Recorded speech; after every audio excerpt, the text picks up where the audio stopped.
തൃശൂർ നാട്ടിക പഞ്ചായത്തിൽ LDF-ന് ഭരണം നഷ്ടമായി. ഉപതെരഞ്ഞെടുപ്പിൽ UDF സ്ഥാനാർത്ഥിക്ക് വിജയം. UDF-നും LDF-നും 5 സീറ്റ് വീതമായിരുന്നു ഇവിടെ. ഇതോടെ UDF-ന് ഭരണം കിട്ടും. ആനന്ദ് പുതൂരൊപ്പം ചേരുന്നു. ആനന്ദ്, സംസ്ഥാനത്താകെ ഉപതെരഞ്ഞെടുപ്പുകളിൽ LDF-ന് കനത്ത തിരിച്ചടിയാണല്ലോ. അതിൻ്റെ പ്രതിഫലനമാണോ നാട്ടിക എന്ന ഇടത് കോട്ടയിലും സംഭവിച്ചത്?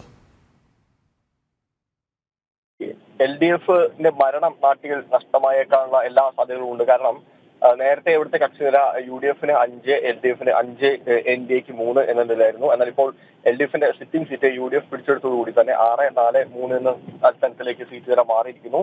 നാട്ടിക ഗ്രാമപഞ്ചായത്തിലെ 9ാം വാർഡിലേക്ക് നടന്ന ഉപതെരഞ്ഞെടുപ്പിലാണ് LDF-ന്റെ സിറ്റിംഗ് സീറ്റ് UDF പിടിച്ചെടുത്തത്.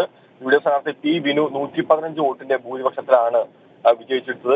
ഇതോടുകൂടി തന്നെ LDF-ന് ഈ ഭരണം നഷ്ടമാകാനുള്ള എല്ലാ സാധ്യതകളും ഒരുങ്ങിയിട്ടുണ്ട്. 1107 വോട്ടുകളാണ് പോൾ ചെയ്തത്. അതിൽ UDF 425 വോട്ട്, LDF 410 വോട്ടുകൾ നേടി. NDA സ്ഥാനാർത്ഥി 172 വോട്ടുകൾ നേടിയിരുന്നു.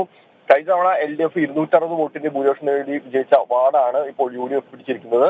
എന്തായാലും ഇപ്പോഴത്തെ കക്ഷിനിര വെച്ചുകൊണ്ട് LDF-ന് ഭരണം നഷ്ടമാകാനുള്ള സാധ്യതകളുള്ളത്. വാർഡ് മെമ്പറായിരുന്ന KB ഷൺമുഖിന്റെ നിര്യാണത്തെ തുടർന്നാണ് ഉപതെരഞ്ഞെടുപ്പിന് നാട്ടികയിൽ കളമൊരുങ്ങിയിരുന്നത്.